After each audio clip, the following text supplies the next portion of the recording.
Welcome back. Welcome back. And now we have a pair of unworn shoes. Oh my gosh, what is this? Well, when you own 100 pairs of shoes, sometimes you don't have the occasion to wear them all the time.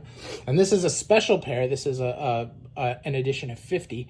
And I haven't gotten to wear these yet. But this is the Allen Edmonds Elgin. And today we're going to talk about the semi-brogue. Now, a full brogue is a wingtip with the full broguing and gimping and everything on it. And when it's a cap toe, they call it a semi or a half brogue or a semi-brogue. Now, they have a medallion. They can actually change the type of brogue it is simply by removing the medallion. But I think that this is a very, very versatile type of shoe. Like a wingtip, it can be worn in almost any occasion, but it is not as formal as like a hole cut or a cap toe Oxford, which is basically the same style without the gimping and without any broguing. Now, when you look at this, there's a lot of components for the shoemaker to put together during closing. You can see that they do a lot of rows of stitches. It requires an awful lot of work and therefore is a showpiece for them. Now, this is very similar to the Strand, which is probably the most common version of this that Allen Edmonds makes. And you can see these are with leather soles, and it's a thick leather sole. And they also have a storm welt, although most of the dressier ones don't have the split reverse here, so it doesn't have the little welt sticking up. The welt is flat on the inside.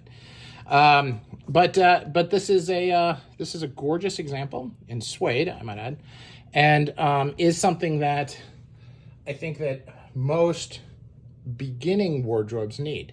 Now, as I've gone on and I've advanced my collection, I have a number of hole cuts for formality, and I have a number of other semi-brogues, being the Adelaide, which is, has the U throat here and doesn't have a lot of the other pieces, which is a different style, but kind of fits the same space in the wardrobe. So I don't have a lot of these. I really picked this one up as a collector's item because of my trip to Allen Edmonds over the summer. So I would say that if you're starting out, this is one of your most versatile shoes and should be something that you have. They do these in casual leathers as well as dress leathers. And it's very common. You can get this from almost every brand out there. And you can get a lot of choices in medallion. Once you go MTO, there's a lot of different things that you can do to really make it interesting. This one, they went with the natural edge, which really goes well with the light suede. And hence, there's just a lot of flexibility and a lot of things for you to look at. Now, as you continue down your journey, you could, like me, kind of put this style in the rearview mirror. But I do think that it's a good thing to have early on, and certainly has a very important part in the history of my collection. One of my most worn shell cordovan shoes was the Strand in dark brown shell cordovan.